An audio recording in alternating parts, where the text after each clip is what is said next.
From Lagos, the nation's commercial capital, this is the news at 10, live from Channels Television. Reporting tonight, Sulaiman Aledo. Hello and welcome. Tonight, President Jonathan says Boko Haram is no longer a local threat, but has become West Africa's Al-Qaeda.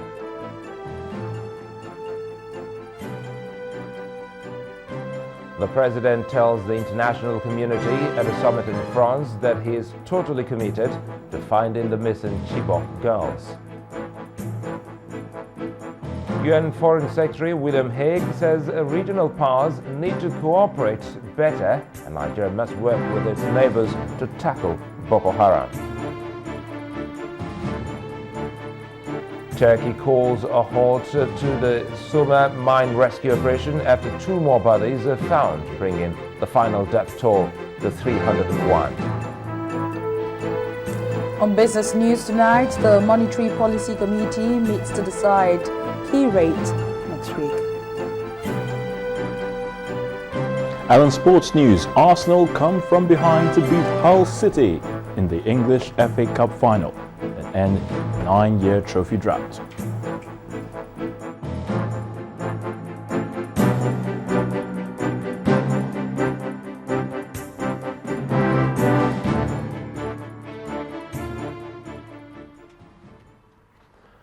We begin tonight in Paris, France, a venue of a West and Central African Regional Summit, where the president has told the international community that the Boko Haram sect is no longer a local threat, but has become West Africa's Al-Qaeda. President Jonathan, who attended the summit with his counterparts from Cameroon, Chad, Niger Republic and Benin Republic, says that West African countries have to show a common front in the fight against terror.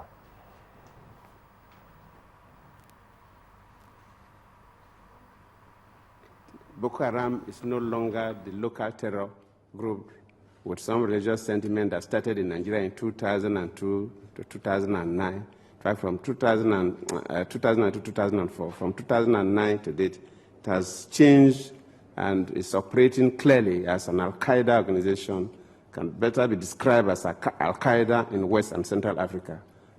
It's no longer the Boko Haram that came with the sentiment that Western education is prohibited and that women must not go to school.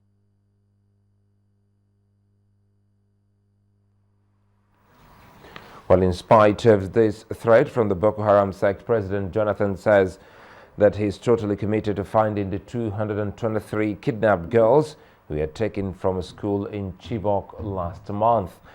Fielding questions from journalists in France today, President Jonathan disagreed with those who are of the view that the Nigerian military is ill-equipped and ineffective.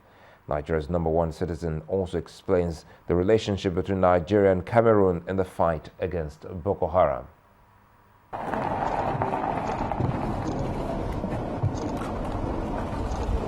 It's a meeting that world leaders are hoping will ultimately provide solutions to the insurgency being carried out by the Boko Haram sect. Nigeria's President Dr. Goodluck Jonathan is an early bird. He leads his neighbors from Niger Republic, Cameroon, Chad and Benin Republic as host. And President Francois Hollande welcomes his guest.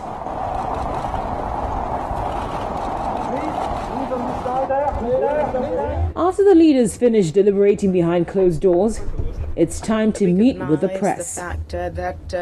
Without surprise, there are lots of questions for President Jonathan. Journalists here want to know why he's not visited Chibok, where 223 schoolgirls were abducted over a month ago. The issue of a visit to the families, these girls that are from a particular school, but there are lots of misconceptions. These girls have been removed from the school. So visiting the school per se does not solve the problem. The commitment of the president and the Nigerian government is to find where these girls are. They are not from one family. They are scattered from a particular Chibok area, which is more than, I think, one full local made up of so many communities. So there is no one family that you go and visit. So the emphasis is not say you are going to the school. Yes, a part of the school has been destroyed. The commitment of the federal government, the school is owned a state government school, but the commitment of the federal government is to rebuild that school, with good walls to protect it and provide facilities, since it's predominantly a school that takes care of girls' education, so that the girls will be protected. Mr. President, yes, I will visit Chibok, no doubt about that. But my service chiefs and others have visited. But visiting the school itself is unlike a situation where probably like what happened in Abuja when the UN headquarters was bombed. I was there. When the police headquarters was bombed, I was there, because there was physical disruption there and attracted. In fact, I was in Kano when I had the bomb blast in Kano. I was in Niger State. I visited even the Borno State before, where this is happening. But what our interest now is to locate the girls where they are. These girls are not held in Chibok. So, but sometimes, why did the president go to Chibok? If the president goes to Chibok today, it does not solve any problem. Maybe psychological problem or for media relevance. But you have not solved the problem. The problem facing the president and indeed the Nigerian government is how to get these girls from where they are. Another key issue is the seeming lack of cooperation between Cameroon and its neighbor in the fight against terror. Nigeria and Cameroon have a robust relationship, and starting even with the Boko Haram incidents, you know that Cameroon has been intercepting a number of weapons that have been brought in, targeted to for terror operations in Nigeria, because most of these communities that have been devastated by the Boko Haram happens to be Nigerian communities on the Cameroon border. And the Boko Haram have cells, of course, in Cameroon, just like they are in Nigeria, they are in Central African Republic, they are in South Sudan, they are in Niger. So when they cross the border and devastate communities, and of course run back to Cameroon, internationally, Nigerian military cannot move into Cameroon except you take special permission. And of course, during our operation, there is no room for you to take permission to enter. So probably that is giving that kind of misconception that Cameroon is not a state policy, but these are, you must respect international boundaries. President Goodluck Jonathan also disagrees with those who say that Nigeria's military is ill-equipped and inefficient in tackling the Boko Haram scourge. The feeling that the Nigerian army have no competence of meeting the Boko Haram is not correct. Globally, all the presidents here can attest to the fact that the Nigerian soldiers have been involved in international peacekeeping, and they've been doing wonderfully well from the 60s till date. In Africa, Nigeria is one of the countries known for peacekeeping. If they are so inept, they wouldn't have been used. So that is not true. Once again, the president has made it clear that Nigeria will not bow to terrorists and their dangerous tactics.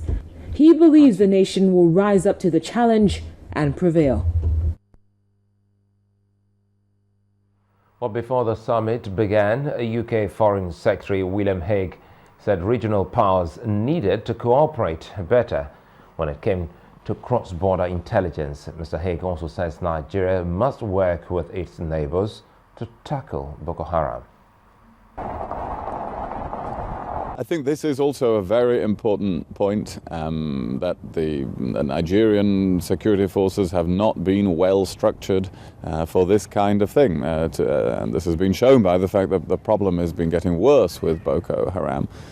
So we can help with that. That is why we're offering to embed military advisors with the Nigerian headquarters. We work with Nigeria in many other ways on counterterrorism. It is very important that they uphold high standards of human rights, and that they are well coordinated in their own operations. And this is certainly something I will discuss with President Jonathan during the meeting over the next few hours.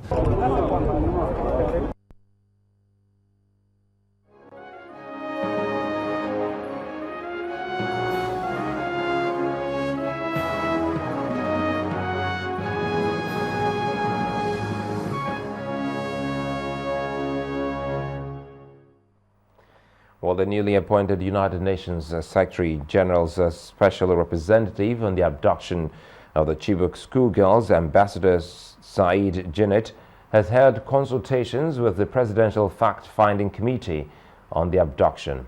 A statement by the committee's spokesman, Kingsley Osadola, quoted Jinnit, who is also the UN Secretary General's Special Representative Political for West Africa, as pledging the union's support in the search and rescue of the schoolgirls kidnapped in Chibok, Borno State on April the 14th. Osadola said Jinnit told the committee that beyond the outrage and global condemnation of the abduction, the UN Secretary General Ban Ki-moon was interested in a support package to ensure the release of the schoolgirls and to deal with the larger issues arising from the circumstances of the abduction. We care about Nigeria. We're highly in support of the multidimensional approach of President Goodluck Jonathan in solving the problems in the northeast of the country. The people of Nigeria should be in full solidarity with the government in solving the current challenges. The statement further quoted Jinnit, an Algerian, saying that they will support the government.